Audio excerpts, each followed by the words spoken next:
जय श्री जगन्नाथ मु ओडिया चैनल को आपन को स्वागत। हिंदू धर्म रे 16 गोटी संस्कार रही। एही 16 संस्कार भितरे विद्यारंभ एक संस्कार। माघ मासर शुक्ल पक्ष पंचमी तिथि रे बसंत पंचमी पालन करा जाय थाए। एही दिन भगवती माँ सरस्वती पूजा। माँ सम्मुखरे माँ सरस्वती सम्मुखरे छोट पिला मानकर विद्यारंभ करने अत्यंत उत्तम। चलित वर्ष इंग्राजी मास अनुसार फेब्रुआरी मासर 2 तारिख से दिन रहुछि रविवार। एही दिन माँ सरस्वती पूजा बा बसंत पंचमी। एही दिन पिला मानकर विद्यारंभ आपण माने करई परिबे। पिला मानकर विद्यारंभ संस्कार रे केते गोटी जरूरी जिनिस प्रति आपण ध्यान देबे। प्रथम जरूरी कथाटी हेउची उत्तरायण समय पिला मानकर विद्यारंभ आपण करेइबे। मकर संक्रांति दिन ठारू सूर्य नारायणकर उत्तरायण गति आरंभ होई थाए एवं एही दिन सूर्य नारायणकर उत्तरायण वंदापना मध्य करा जाय थाए। उत्तरायण समय देवतांकर दिन समय बा दिवा समय, दक्षिणायन समय देवतांकर रात्रि समय। तेणु उत्तरायण समय समस्त शुभ काम करिबा उचित। पिला मानकर विद्यारंभ करैबा पई जो बयस सीमा रही वैदिक सनातन धर्मर नियम अनुसार ताहा हेउची 4 वर्ष 4 मास एवं 4 दिन।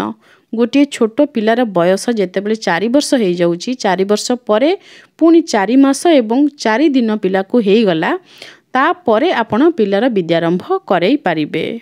ठीक जो दिन 4 वर्ष 4 मास एवं 4 दिन ठीक सही दिन आपण चाहिए विद्यारंभ करई पारिबे। किंतु से दिन भल तिथि बार जोग रहिबा दरकार। जदि से दिन करई पारु नाहंती ता परे आपण निश्चय करई पारिबे। तिथि आगको बढ़ी गले किछि असुविधा नाही। वर्तमान समय पिला माने 4 वर्ष हेबा पूर्वरु प्ले स्कूल जाउचंती, सेठी अक्षर मध्य शिखुचंती। ताहाले सेमाने जदि 4 वर्ष पूर्वरु अक्षर शिखि देउचंती ताहाले सेमानकर विद्यारंभ 4 वर्ष परे किपरि करा जिवो। बारंबार आपण माने एई प्रश्न पचारंती। विद्या कहिले केवल अक्षर शिखिबा बा अक्षर पढ़िबाकू बुझेई न थाए। विद्या आहरण करिथिबा जणे विद्वान व्यक्ति बा जणे ज्ञानी व्यक्तिर कार्यकलाप जणे अज्ञानी व्यक्तिर कार्यकलाप ठारू बहुत भिन्न होई थाए। जणे विद्वान व्यक्ति समाजर हितरे सर्वदा कार्य करिथांती, किंतु जणे अज्ञानी व्यक्ति समाजर हित परिवर्ते निज हितरे बा निज स्वार्थरे सर्वदा काम करिथांती।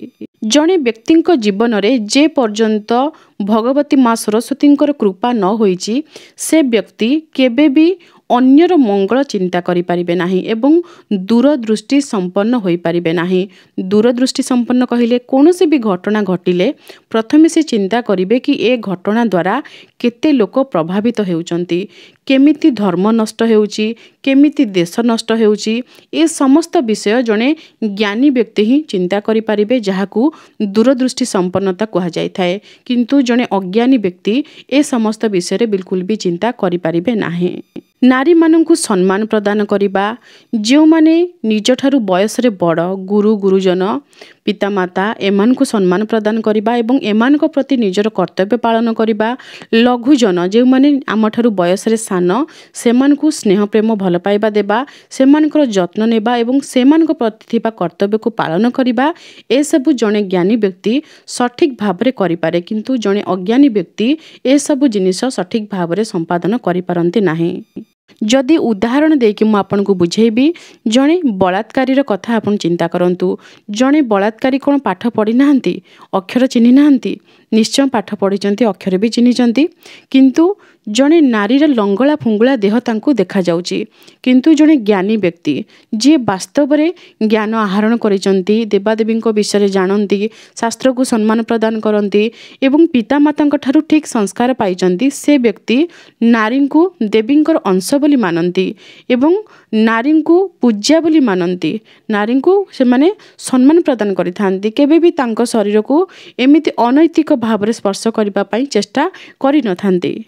अक्षर शिखी बा पाठ पढ़ी बहुत लोक डॉक्टर इंजीनियर लॉयर विभिन्न पदपदवी रे वर्तमान प्रतिष्ठित तांकरी मध्यरु किछि डॉक्टर अछंती जो माने वास्तव रे रोगी सेवा करंती बिना पैसा रे रोगी सेवा करंती अछंती एमिति किछि डॉक्टर जहांकर परिचय भी आम पाखरे आज पर्यंत पहुंची पारिनी आउ किछि डॉक्टर अछंती से माने जानी जाली रोगी मानकु लुंठन करंती से मानकर किछि रोग हेइ नथिबो से मानकर ऑपरेशन भी करि दउचंती लॉयर मान क्षेत्र में भी ठीक सेमती किसी लॉयर अच्छा गरीब लोकों मागणारे से केस लड़ुंट आउ कि लॉयर अच्छा लोक लुटिकी पैसा खाली बोही नहीं जाऊँच उभय व्यक्ति पाखरे गोटे जिनिसर फरक रोचे ताहा हेउची सचोटता जदि जड़े व्यक्ति वास्तव में ज्ञानी व्यक्ति सी सबुबले सचोट रहिबे जो मानक जीवन में देवतांकर प्रभाव रही जो माने शास्त्र को मानती ईश्वर को मानती एवं ईश्वर किए बोली जानिचंती से माने केबे भी स्वार्थपरवादी हेबे नाही निज स्वार्थ कथा चिंता करिकी निजर सचोट पणिया को केबे भी से माने कहा पाद तले गड़ेई देबे नाही से माने सदा सर्वदा सचोट ही रहिबे एवं एहा ही होउची ज्ञानर प्रभाव जो छोट पिला माने प्ले स्कूल रे पढ़ुचंती से माने अक्षर तो शिखिचंती किंतु सेमानक जीवन रे विद्यार आगमन संपूर्ण भाव रे होई नाही भगवती माँ सरस्वती कृपा संपूर्ण भाव रे से माने लाभ करि नाहंती माँ कृपा जेतेबेले तांको ऊपर हेबो सेतेबेले से माने सचोट हेबे एवं देश प्रति भल पाइबा निज धर्म प्रति भल पाइबा गुरुजन मानकु सम्मान प्रदान करिबा लघुजन मानकु स्नेह प्रदान करिबा नारी को सम्मान करिबा ए समस्त जिनिस से माने शिक्षा लाभ करि परिबे एवं सही संतान सही पिला माने ही आम देशर भविष्यत आम धर्मर भविष्यत आमर भविष्यत सही पिला मानकु नेकी आगामी समाज आमर गढ़ी उठिबो तेणु आपणक पिला माने जदि प्ले स्कूल रे पढ़ुचंती कोनोसी असुविधा नाही आपण पुनर्बार सेमानकर विद्यारंभ संस्कार नियम रे करांतु नमस्ते शारदे देवी सरस्वती भक्ति प्रदे बसत्वं मम जिह्वाग्रे सर्वविद्या प्रदा भव नमस्ते शारदे देवी वीणा पुस्तक धारिणी विद्यारंभं करिष्यामि प्रसन्न भव सर्वदा पिला मानकु एही मंत्र आपण निजे गायकी सुनेबे मां को सम्मुख रे गाइबा पई मां को स्थापना जो स्थान रे करा जाइथिबो बसंत पंचमी दिन मां को सम्मुख रे ही पिला मानकर विद्यारंभ करेबे सरस्वती नमस्तुभ्यं वरदे काम रूपिणी विद्यारंभं करिष्यामि सिद्धि भवतु मे सदा एही मंत्रटी मध्य गाई पारिबे मां को सामने मां को स्तुति अष्टकम इत्यादि बहुत किछि रहिछि जहाँ आपण माने पाई पारिबे मु ओडिया फेसबुक पेज रे नचेत आपण गूगल रे सर्च करी मध्य पाई जिबे से सबु निजे पढ़िबा सहित पिला मानकु सिखेइबे एवं पिला मानकर विद्यारंभ आपण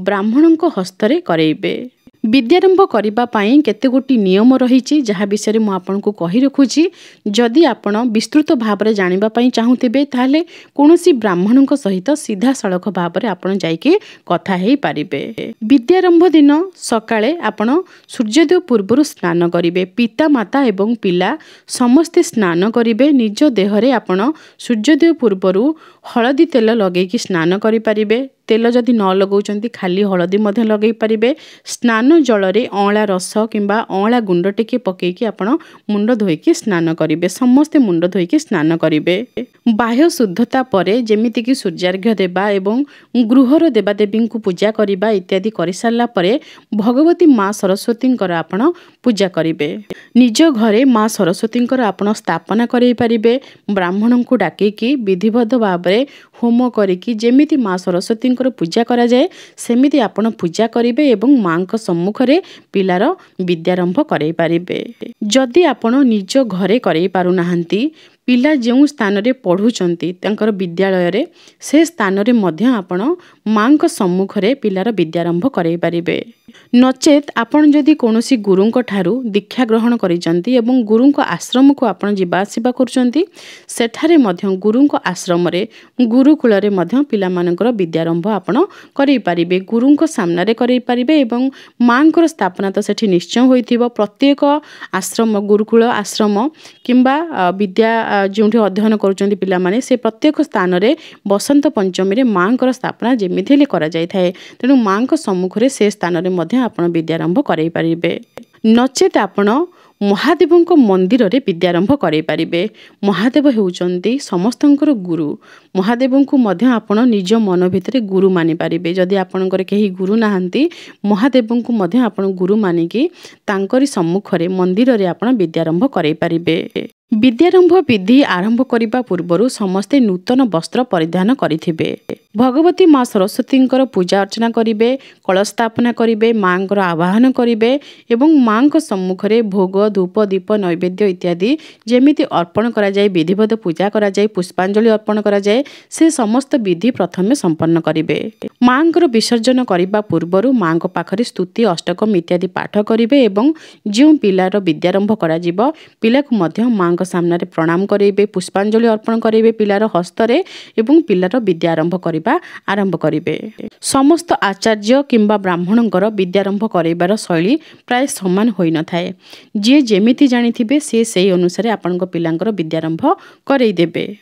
ଯଦି ଆପଣ ନିଜ ଘରେ ପିଲାମାନଙ୍କର ବିଦ୍ୟାରମ୍ଭ କରାଉଛନ୍ତି, ଏମିତି ଗୋଟିଏ ପିତ୍ତଳ ଥାଳିରେ ଆପଣ ଅକ୍ଷତ ରଖିବେ ଏବଂ ଅକ୍ଷତ ଉପରେ ପିଲା ହସ୍ତ ଧରିକି ଆପଣ ଲେଖେଇ ଦେବେ ଗୋଟିଏ ଅକ୍ଷର। ସେ ଅକ୍ଷରଟି ଆପଣ ପ୍ରଣବ ଲେଖେଇ ପାରନ୍ତି, ନଚେତ୍ ଆପଣ ଶ୍ରୀ ଲେଖେଇ ପାରନ୍ତି, ନଚେତ୍ ବ୍ରହ୍ମା, ବିଷ୍ଣୁ, ମହେଶ୍ୱରଙ୍କ ନାମରେ 3 ଗୋଟି ଆପଣ ଗୋଲ ବା ଶୂନ ଲେଖେଇ ପାରନ୍ତି। ଅକ୍ଷତ ବଦଳରେ ଆପଣ ହଳଦୀ ଉପରେ ମଧ୍ୟ ପିଲାଙ୍କୁ ଏମିତି ଲେଖେଇ ପାରିବେ। ନୂଆ ସିଲଟ ଖଡ଼ିରେ ମଧ୍ୟ ଆପଣ ପିଲାଙ୍କୁ ଅକ୍ଷର ଲେଖେଇ ଦେଇପାରିବେ।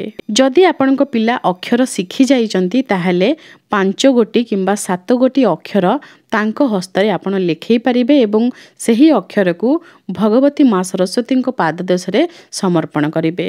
ଯଦି ଆପଣ କଲମ ଆଣିଛନ୍ତି ପିଲାର ଲେଖିବା ପାଇଁ, ତାହେଲେ ନାଲି ରଙ୍ଗର କଲମ ଆପଣ ଆଣିପାରିବେ। ମହାଦେବଙ୍କ ମନ୍ଦିର ଯଦି ଆପଣ ସେଦିନ ପିଲାମାନଙ୍କୁ ନେଇଯିବେ, ବେଲପତ୍ର ଉପରେ ରକ୍ତ ଚନ୍ଦନରେ ଆପଣ ପ୍ରଣବ ଲେଖିପାରିବେ, ନଚେତ୍ ଆପଣ 3 ଗୋଟି ବିନ୍ଦୁ ଦେବେ ବ୍ରହ୍ମା, ବିଷ୍ଣୁ, ମହେଶ୍ୱରଙ୍କର ସ୍ୱରୂପ ଭାବରେ ଏବଂ ସେହି ବେଲପତ୍ରଟିକୁ ବ୍ରାହ୍ମଣଙ୍କ ହସ୍ତରେ ମହାଦେବଙ୍କ ମସ୍ତକରେ ଆପଣ ଅର୍ପଣ କରାଇବେ। ଆପଣ କୌଣସି ବି ସ୍ଥାନରେ ପିଲାମାନଙ୍କର ବିଦ୍ୟାରମ୍ଭ କରାନ୍ତୁ, ନିଶ୍ଚୟ ସେଦିନ ମହାଦେବଙ୍କର ଦର୍ଶନ ପିଲାମାନଙ୍କୁ କରାଇ ଆଣିବେ।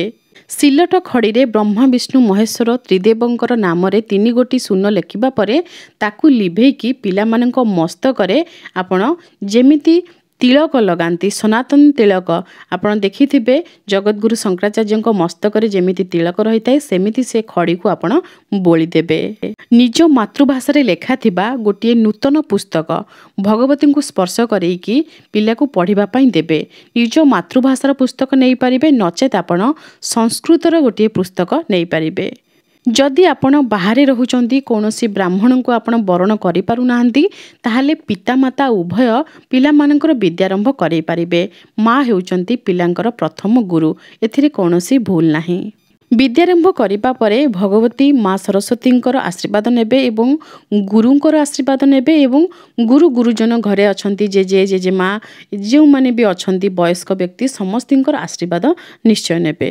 ବିଦ୍ୟାରମ୍ଭ ସଂସ୍କାର ଏମିତି ଏକ ସଂସ୍କାର, ଯେଉଁ ସଂସ୍କାରକୁ ଯଦି ସଠିକ୍ ଭାବରେ ଆପଣ ନ କରିବେ, ବିଦ୍ୟା ସହିତ ପିଲାମାନଙ୍କ ମସ୍ତିଷ୍କରେ ଅବିଦ୍ୟା ପ୍ରବେଶ କରିଥାନ୍ତି, ଯାହାଦ୍ୱାରା ପିଲାମାନେ ଅବାଟକୁ ଯାଇଥାନ୍ତି।